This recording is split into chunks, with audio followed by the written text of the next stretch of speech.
Assalamualaikum warahmatullahi wabarakatuh. Baiklah, di sini saya akan menjelaskan tentang sistem yang telah saya buat, yaitu sistem informasi penjualan dan pembelian pada toko APS Laboratory berbasis e-commerce. Nah, ini merupakan halaman front-end dari website toko APS Laboratory. Kemudian ini halaman adminnya. Di halaman admin ini, admin dapat mengelola data produk, data kategori, data pesanan masuk, kemudian melihat serta mencetak laporan bulanan dan tahunan. Di sini admin dapat menambahkan, menghapus, dan mengedit data. Kemudian pada halaman front end itu di halaman berandanya itu terdapat produk terbaru dan produk bestseller dari toko APS Laboratory. Kemudian di menu produk itu akan tampil produk berdasarkan kategori yang dipilih.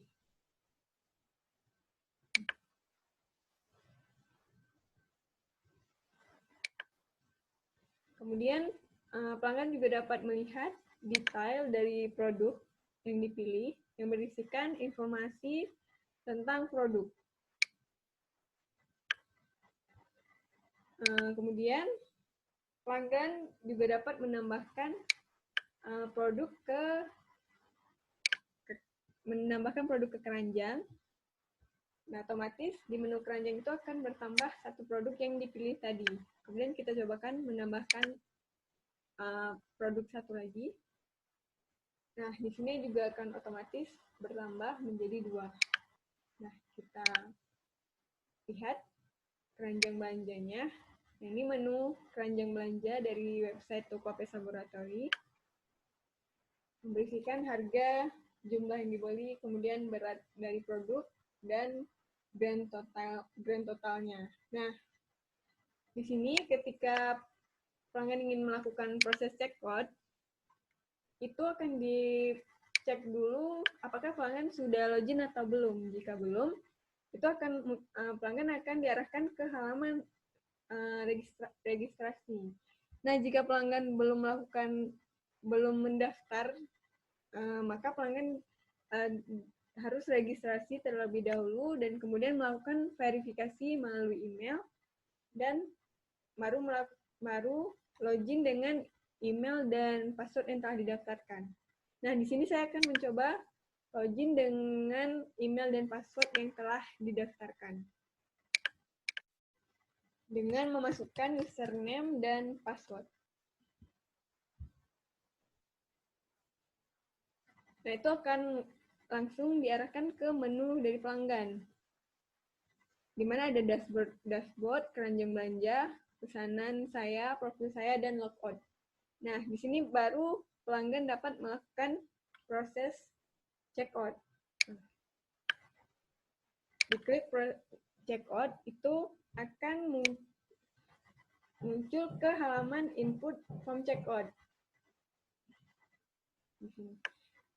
Kemudian pelanggan juga dapat menambahkan jumlah barang yang ingin dibeli, tinggal diklik, kemudian diupdate.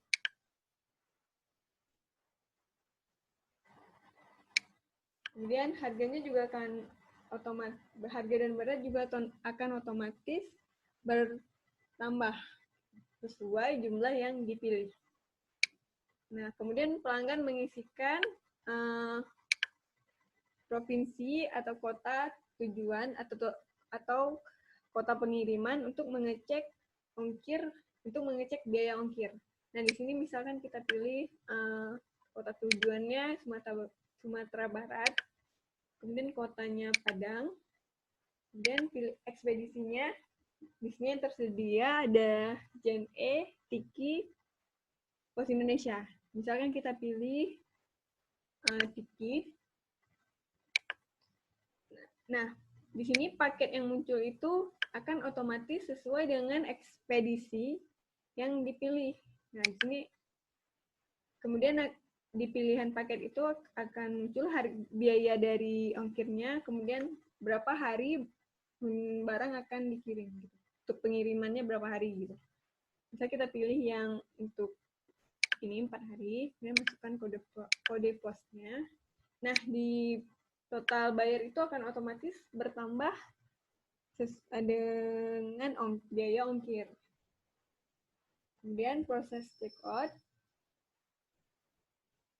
Nah, setelah checkout berhasil, itu akan masuk ke menu pesanan saya, di mana statusnya itu belum bayar.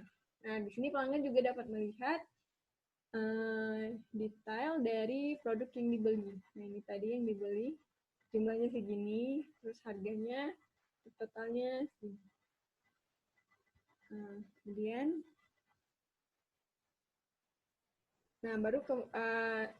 baru pelanggan bisa melakukan konfirmasi pembayaran dengan mengklik button bayar. Nah, dengan memilih nomor rekening dari toko, kemudian misalnya kita pilih Mandiri,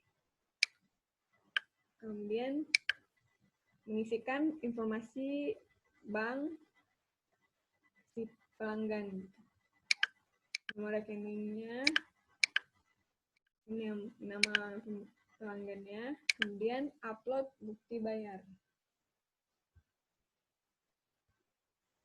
Nah, ketika disubmit, itu konfirmasi pembayaran berhasil, kemudian statusnya itu sudah berubah menjadi sudah bayar, kemudian menunggu verifikasi. Nah, di halaman admin itu akan masuk satu pesanan dengan statusnya itu sudah bayar, menunggu verifikasi.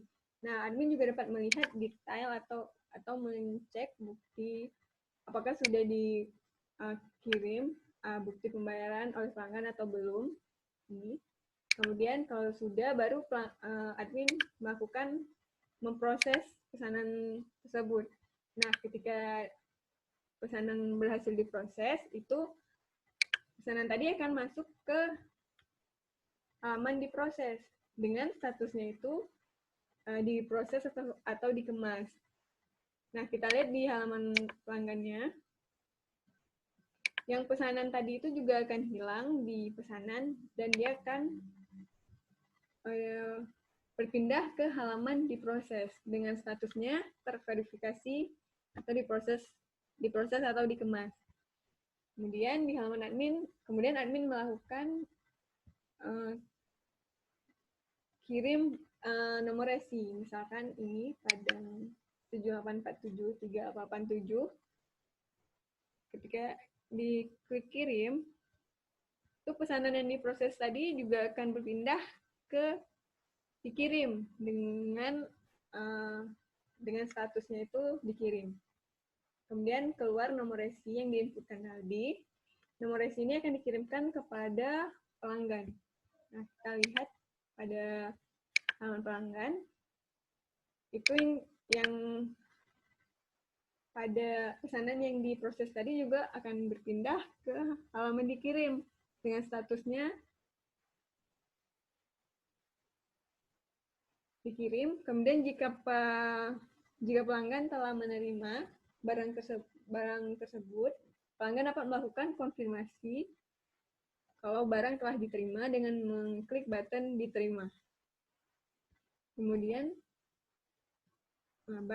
pesanan tadi akan berpindah ke selesai dengan statusnya selesai, berarti pesanan telah diterima oleh pelanggan. Kemudian di admin juga akan yang dikirim tadi telah berpindah ke selesai dengan statusnya itu diterima atau sampai. Nah, seperti itu. Kemudian untuk laporan, di sini admin dapat melihat dan mencetak laporan bulanan maupun tahunannya. Nah, di sini laporan bulanannya itu dipilih berdasarkan bulan dan tahun. Ketika disubmit, itu akan muncul list pesanan selama bulan September tahun 2010 dan pendapatannya per bulan 9 tahun 2010 seperti 4.130.600. Kemudian ketika dicetak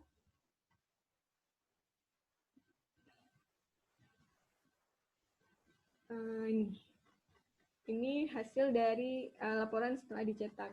Laporan pendapatan per bulan toko APS Laboratory pada bulan September tahun 2010. Nah, untuk laporan per tahunnya itu dipilih berdasarkan tahun. Misalkan tahun 2020 di submit, nah akan muncul pendapatan per tahunnya berdasarkan bulan. Gitu. Ketika dicetak,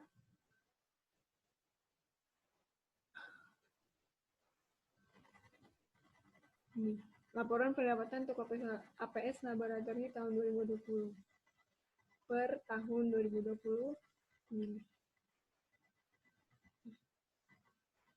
Mungkin sekian penjelasan dari sistem yang saya buat.